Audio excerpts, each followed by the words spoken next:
Okay, first and foremost, it is my birthday. Officially now, I am 37. Thank you. Now, I DVR'd the other day, leaving Neverland. And then I saw then it said part one. I DVR'd the other day, but I watched it Saturday. And it said end of part one. Fuck. So I had to go into my demand thing and find part two. They are two-hour parts on HBO, Leaving Neverland. And there are two men who are roughly my age, or give or take a year my age, okay? One man is an American, one man is an Australian, adopted American. They were previously unknown in most circles. The Australian man, who is now adopted American, he choreographed for NSYNC and Britney Spears back in the day, but he's almost unheard of unless you are in the dance scene. Okay? That's how it is, you know. You don't know the choreographer unless you're in the lifestyle. Both of these men were friends with Michael Jackson, and they defended him even to the point of his 2003 trial. And then recently they decided to come out and say, we were abused. Now, I try to be fair. I believe in the law and I believe in being fair. I'm sorry, I do. I'm sorry. Now, what Michael Jackson has going in his favor is he's dead and he cannot defend himself. What Michael Jackson has going in his favor is he was never convicted of a crime. What Michael Jackson has going in his favor is there is no 100% solid proof of sexual abuse. Like no DNA evidence, no video footage of it. A lot of it is circumstantial. All of it is circumstantial. Now, what Michael Jackson has going against him is he was a fucking lunatic. And we all remember those countdowns, the craziest moments. And there was a series, the 100 craziest moments in whatever the fuck, for like 10 hours. And Michael Jackson was on every single hour. Like some crazy moment of his. Okay? And he was a lunatic to the point where he had plastic. And if you look at Michael Jackson at 19, he's a fairly good-looking man. He's not a supermodel, but he's fairly good-looking. Okay? And look at me. Okay? Look at me. Am I fucking beautiful? No, I'm not. Okay? I'm not. But I'm comfortable like that. I don't want to spend $1 million on my face. Michael Jackson had plastic surgery on his body to the point where he resembled a woman. To the point where his nose was fucked up and it's just horrible. Okay? And he also put dye in his skin to dye his skin white. Okay? He didn't have the skin disease. Okay? The skin disease, and I've seen guys with it. A little patch of white here, little patch of white here, little patch of white here, and it spreads, okay? Michael Jackson's entire body went from black to brown, okay? His entire body went lighter uniformly, okay? And no one that has vitiligo turns completely white like that, like chalk white, eggshell white, okay? Fuck that shit, okay? He put that shit in his body and dyed himself. And to be perfectly honest, you have to be mentally ill to do that in the first place. Also, that shit probably fucks with your brain too. And in the end, he became like his father-in-law, Elvis Presley, a prescription drug addict. Only to the nth degree. To the point where he hired a anesthesiologist personally to put him to sleep. and he eventually overdosed and died. What Michael Jackson has going against him is he was a deadbeat. We've all seen those museum quality stores at the mall. You go to the mall, and there's that store where you go in there, and there's solid gold chess sets and life-size Darth Vader statues and just fucking everything, you know, hand-painted shit by Picasso. Okay, Michael Jackson would go to the mall, go to the stores, and buy everything in the mall, buy everything in the store. Then he would stiff the store. The store he would put on credit or tab. He would get the stuff mailed to his house, and he would just stiff them. Just fucking deadbeat. What Michael Jackson has going against him is the day James Coburn died, he had his little baby blanket on a 20-story balcony in Germany. And he literally held blanket over the railing. And if you look at different camera angles, different still pictures, he's got one arm on blanket, one arm free. Blanket almost fell to his death. But Michael, at the last second, as he's about to lose control of blanket, and blanket's gonna fall and die, he adjusts the hood over blanket's face. Now, if you're holding a baby and you have one arm free and the baby starts to fall, your instinct is to grab the baby, not his. Now, if you put your baby over a balcony 20 stories up, you would be in jail so fast it will make your head spin. What Michael Jackson is going against him is he psychologically abused all of his kids. Yes, he did. Okay?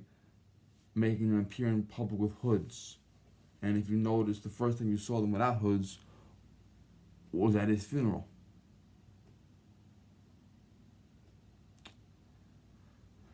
And he said it was because he felt they were going to be kidnapped. Well, when you have that kind of money, if you're afraid your kids are going to be kidnapped, you hire former Navy SEALs as bodyguards. You don't parade your fucking kids around with hoods over their face. In fact, having the hood over their face makes it easier to find them. Because if I'm in a crowd of people and I see kids with hoods on their face, I know that you're kids, motherfucker. And that was psychologically damaging to them. And his daughter, Paris, is fucked up. She's had substance problems. She's had suicide. Okay, she's fucked up. That's the truth. What Michael Jackson is going against him is he was very, very, very intimate with young boys to the point where he admitted on camera to living with Michael Jackson, he admitted on camera to sleeping with young boys as young as 8. And he's like, well, bad you think sexual, but we're going to bed, we're going to sleep. Now, celebrities have blurred the adulthood and childhood relationship and boundaries for generations. You ever have the Shirley Temple drink? When Shirley Temple was 6 years old, she would go out to restaurants with her adult co-stars, and probably mom too. And her adult co-stars were 30, 40 years old, and they would have mixed drinks at the bar. And she wanted to have a mixed drink too. But she's 6, so they had to mix a special drink for her, which they called the Shirley Temple. And you can still go to the restaurant and buy it today for little kids. So a lot of times you get, and they think nothing of it because for them it's their co-stars, their co-workers basically. Okay, you have 40-year-old women on television shows hanging out with 12-year-old boys because the 12-year-old boy is their son on television. It's them hanging out with co-workers, and they think nothing of it. And I imagine they want the mother, the kid's mother, the real life mother, to be there. But I imagine sometimes, depending on scheduling, how it works, I imagine a lot of the biological mothers just say, listen, you're his mother on TV, Just watch them for me. You know, you're going to a restaurant, you're going to a party, just watch them for me. And they're following each other on social media. They have each other's phone numbers. Okay. They're going on vacations and other things, parties. They're going out. In fact, you look at the TV show Gotham. I know it sucks, but look at Gotham. David Mazouz just turned 18. Cameron B. Condova will be 20 in May. How about if I tell you, those two kids have gone without their parents to Europe with the cast on a private jet. Guys that are 25, 30 years their senior.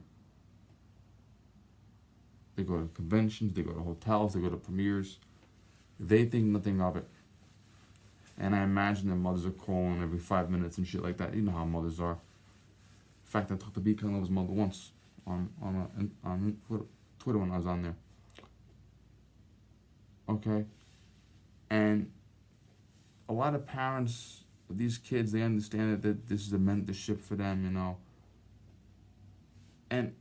But there's got to be a line somewhere. Even if the line is blurred, you still got to admit it. It's there. Okay? And I've never seen a celebrity as intimate as Michael Jackson admittedly was. Now, you have other celebrities like Robin Williams. Yes, the alcoholic who choked himself to death on his own belt. He would be involved with charities. In fact, there was one kid, he's got to be 25 now at least. He was a young kid, and he had a problem with his legs, and they amputated his legs where the knee is around that region. But the kid got athletic, and he was swimming with these deformed legs. He would put on prosthetic legs and run, and he was doing races and other charity events and bicycling and swimming and sort of like a triathlon shit with Robin Williams. And he considered Robin Williams to be his friend. And Gary Sinise just took a bunch of Gold Star children to Disney World. Whole entourage. Okay? Celebrities go to hospitals. Celebrities are involved with children. Okay, I've seen celebrities reading books to kids. I've seen celebrities doing child events for kids. Mariah Carey, a few years ago, she was about my age, I think she was at the time. She's 12 years older than me. Mariah Carey had an underprivileged camp, and she invited underprivileged boys and girls to this camp with her. But there must be some type of boundary. Example, my favorite gymnast, Danica Moceanu. Okay, she was a gym coach for many years. Sorry, in my room I'll do what I want, right? And then she opened up her own gym. And if you have a little girl who lives within a reasonable distance of Medina, Ohio, Moceanu will entertain tutoring that girl, mentoring that girl in her gym. If you have a girl that wants to take extra classes or whatever for gymnastics, I'm trying to get my cousin in when she gets old enough, Moceanu will do private lessons for $2.50 an hour on Sunday, my birthday today, Sunday. Or every week in the summer, Moceanu has a camp. And the kids, you have one group one week, okay? They come in with their parents. Parents stay at the hotel, drop the kid off in the morning, pick the kid up at night, and it's 5 days of gymnastics tutoring, of camp. And it's herself, her personal staff, and every week she hires a special guest instructor. And the guest instructors are themselves Olympians or college athletes, okay?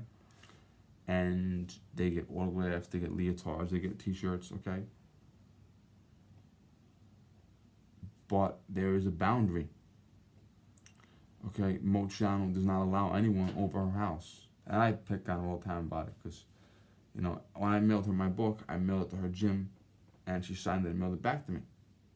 And then that was her old gym and she's opened her own gym now. Miller's Miller's book and my twin.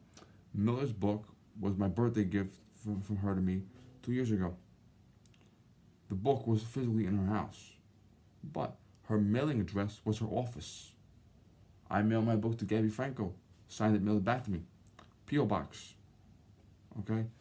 If I ever show up at Mochiano's house, she will shoot me in the head. If I ever show up at her kid's school, she will arrest me. She will press charges against me if I show up at her kid's school. Because there must be a boundary. Whether it's fans, celebrities, kids, adults, there has to be some line. And Mochiano loves me. Miller loves me, but she's annoyed by me because I pick on her because of her age. But we're 5 years apart, Miller and I. And I pick on her all the time, but it's hilarious. But it's a boundary. Now, Mochiano will go on social media and say, okay, I'll talk to my fans now. And then she goes off social media and says, okay, I'm home. I want my husband, and I want my daughter, and I want my son. I want to be alone with my family. That's my family. Okay, you're not welcome here. And I know that. I know that when she wants to talk to me, she'll come on social media and talk to me. When she wants rid of me, which is frequently, she'll sign off and be with her family. I know this. Because that is a boundary. So celebrities bringing people to their house. Ugh.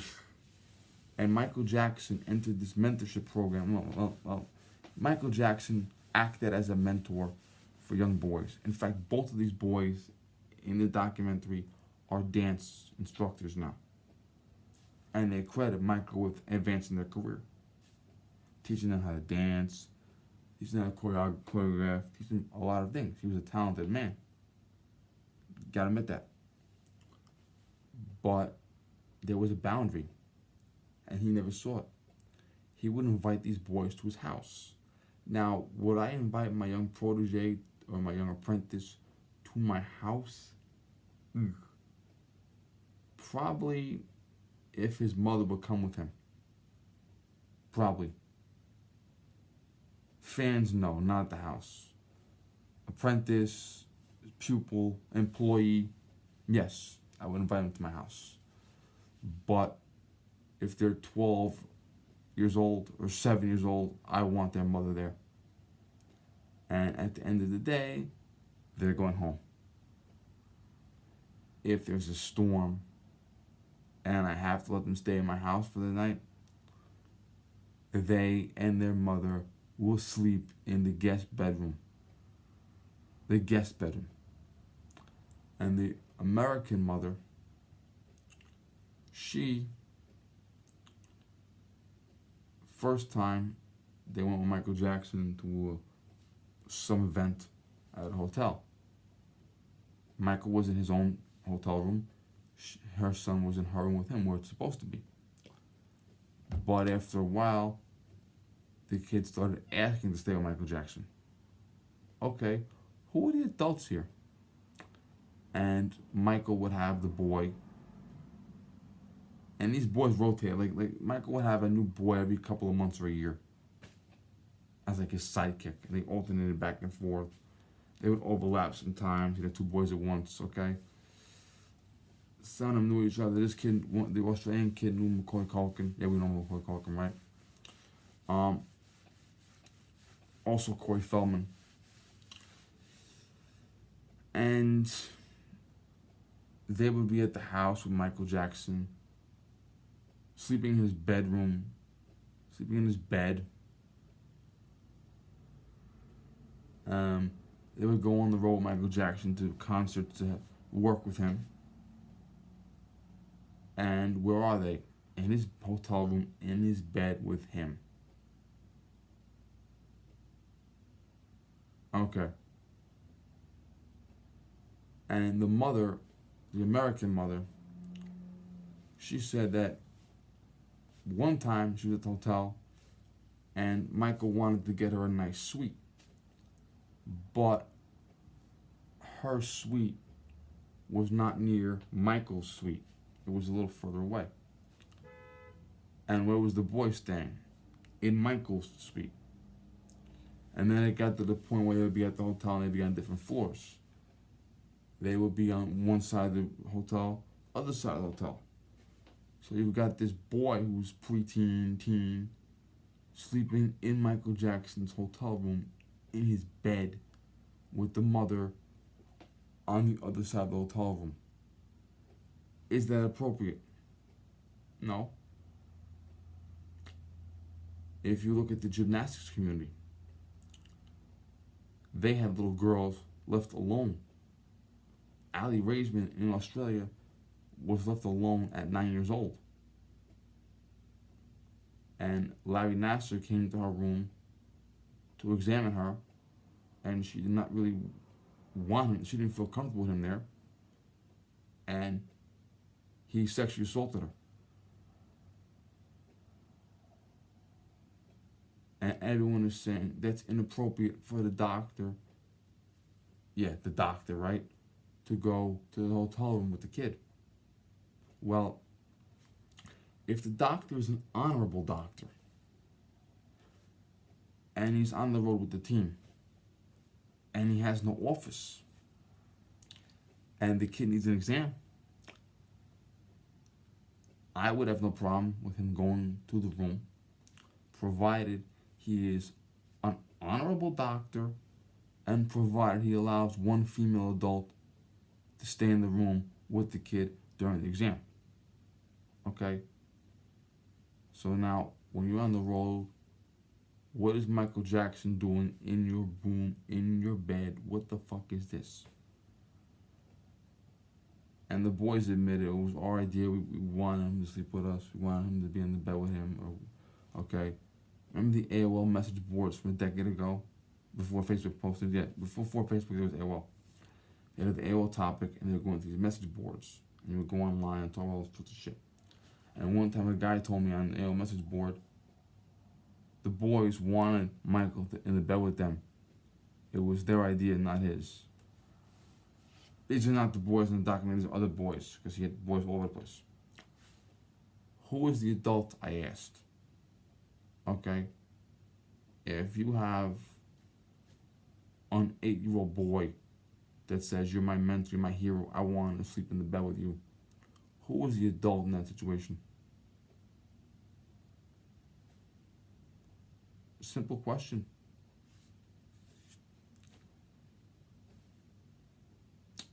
Simple question. Now, in 1993, a boy alleged Michael touched him, which is wrong. If it's true, it's wrong. And Michael, you'll see this video in the documentary if you watch it.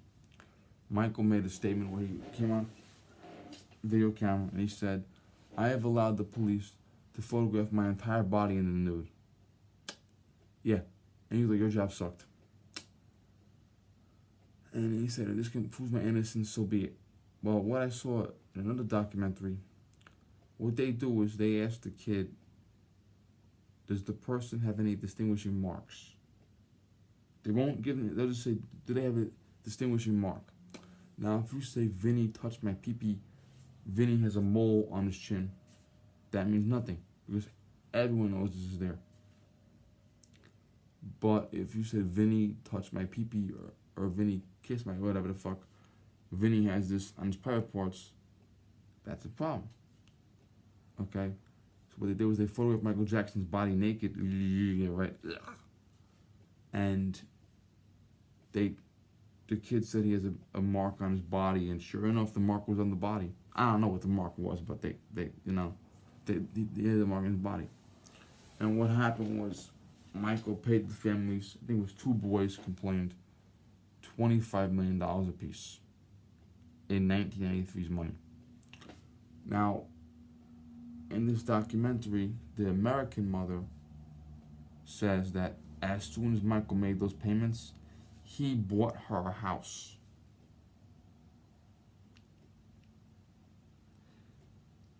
She did not ask for a house. Her son did not complain about Michael.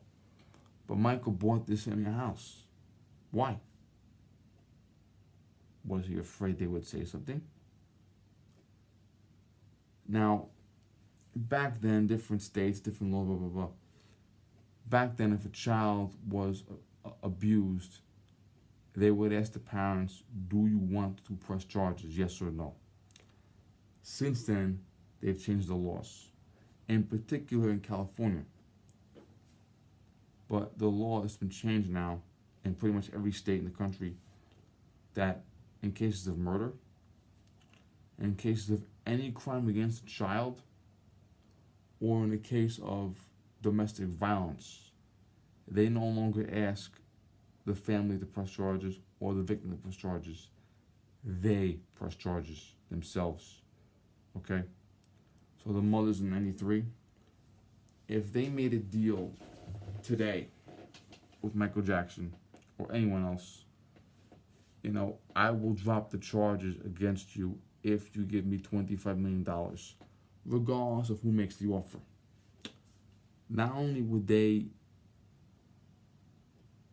still press charges against Michael Jackson, the parents will go to jail, and they should go to jail. Because if your child is alleging sexual abuse and you tell the person abusing your child, give me a lot of money and I won't press charges, A, you're a scumbag. B, you're putting a price on your child. Yes, he looks guilty as shit, but you're dropping the charges, which means he can abuse again if he's really guilty. Then you flash forward to 2003. A boy with cancer, who was a friend of Michael Jackson, came forward and said Michael touched him too. This time, the undersheriff of the county said that California has since changed their laws because of Michael Jackson. Think about this for a minute. California wrote a law to protect children because of you. How fucked up do you have to be when California makes a good law because of you? Yes. And under the new guidelines, the sheriff pressed charges against Michael, not the mother. And the mother had a history. She was a shoplifter. She was, okay. So there was a history behind the mother. They were able to exploit the mother a little bit about, you were convicted of shoplifting. You blame everyone else for it. Your kid is sick. You looking for extra money. And they were able to hype that up. Macaulay Culkin said, Michael never touched me. One of these boys came forward and testified under oath, Michael never touched me. And sure enough, the jury, you know how juries are, and not guilty. That's right. Cruel, isn't it? Then you fast forward to 2009, Michael dies. The American mother admitted that when she found out Michael died, she got out of bed and danced. Okay? Because by the time 2009 rolled around, her son had admitted to her that he was abused. Okay? Allegedly. And the family is suing HBO. Michael Jackson's family is suing HBO. They're suing, they're saying he's innocent. Well, here's my assessment. You saw in the opening of the video what I believe. He definitely was a deadbeat. He definitely was a prescription drug addict. He definitely was a lunatic, psycho, self-hatred, self-deprecation. He definitely put his kids in danger. He definitely almost dropped his kid off a balcony. He definitely admitted on camera to sleeping with 8-year-old boys in his bed. So my question is, what am I doomed to think? And the documentary gets very graphic if you're a little kid. Okay? They talk about oral sex. They talk about sodomy. It gets pretty graphic, okay? And the boys were sad when he died. One boy's mother was sad, one boy's mother was happy.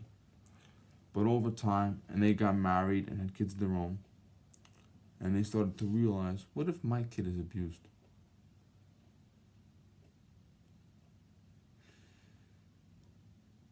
Are they telling the truth or are they lying to get attention? That's up to you. But I am accepting of the fact that Michael was a child abuser. I accepted it a while ago, while he was still alive, that he almost certainly was abusing kids. Because practically every adult I've ever seen in my entire life, except Larry Nassar and maybe Bill Cosby, but pretty much every adult I've seen my entire life, okay, they give it's either they give themselves a boundary. Okay, my co-star is an 8-year-old boy, and I'm playing his father, or I'm a mentor to 6-year-old girls. Okay, and there is some sort of self-imposed boundary. I'll go to the red carpet premiere with my 8-year-old girl co-star. I'll go to dinner with my 9-year-old co-star. I'll invite my 12-year-old co-star to my house for a barbecue. And you can just see this all over Hollywood. But when it comes time to physical contact,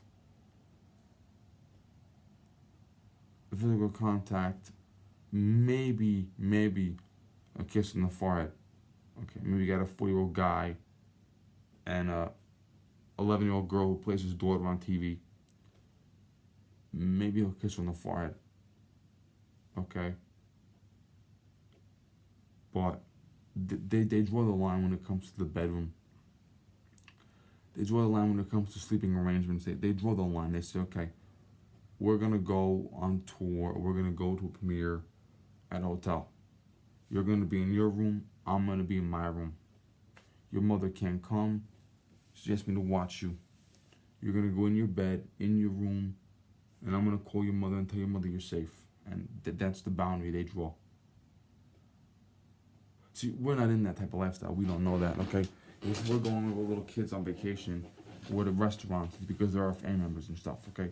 We're not in the situation where we have, 8-year-old co-workers, okay? But have some common decency to say, okay, I'm an adult, you're a child. Here are the guidelines for our friendship.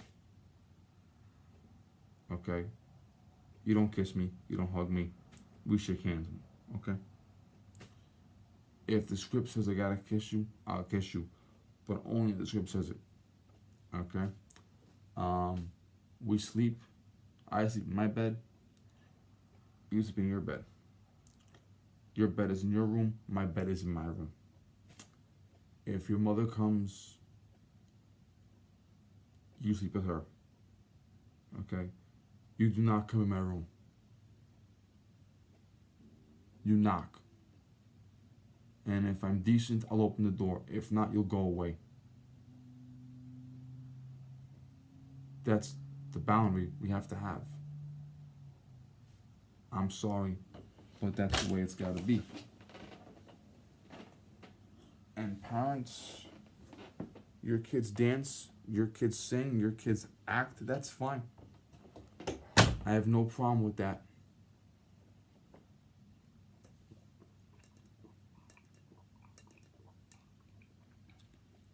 But you as the parent have to understand there is a boundary. And if your child's adult co-stars or adult employers invite them, you have a right to go. And if the co-star says, we're going to have a party at my house, your kid's invited but not you, then that's that. The kid doesn't go. If the adult co-star says, we're going to have a slumber party in my bedroom, you are the parent.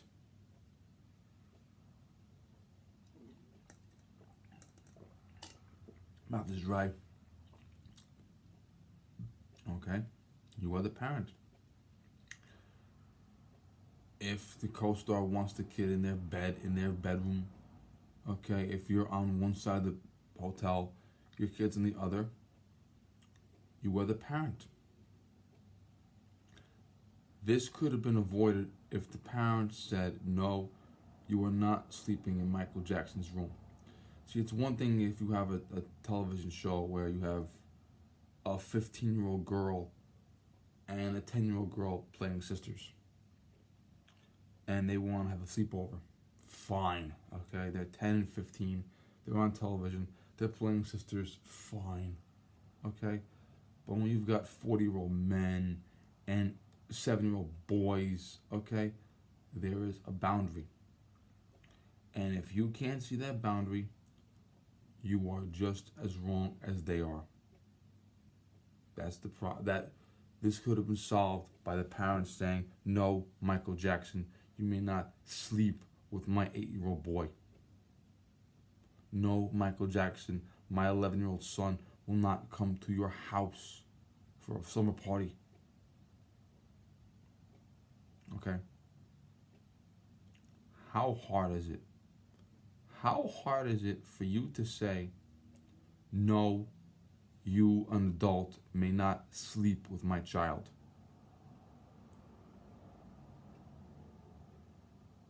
How hard is it to say it? If you cannot say no when a 40-plus-year-old man, even if it's a woman, it could be a 40-year-old woman and a 7-year-old girl, I would still say the same shit. But when a 40-plus-year-old adult invites your 7 or 8-year-old child to sleep in their bed with them at their house, if you cannot say no, do yourself a favor. Bring your child to the police station and tell the desk officer that you are not a good parent and you want to relinquish custody of your child because your child is better off in foster care than with you.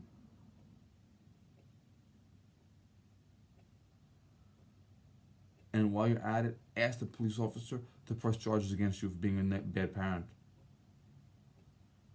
Because you are the definition of a bad parent when you allow your 8-year-old children to sleep in bed with men.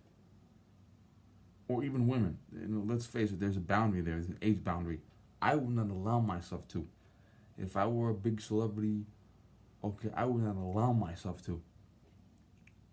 I would say flat out, that's your bed, this is my bed. That's your room, this is my... I would not allow myself to. I would not allow it. Okay? And this is Jackson's legacy. Okay? Lunacy, drug addiction, and scandal. Possibly sexual scandal. Whether or not he touched the boys, actually abused them, is between him, them, and God. We don't know. But considering the fact that he went out of his way to allow himself to have access to boys' intimate settings, what am I doomed to think? It's my birthday, it's daylight savings time, I gotta go to bed. Good night.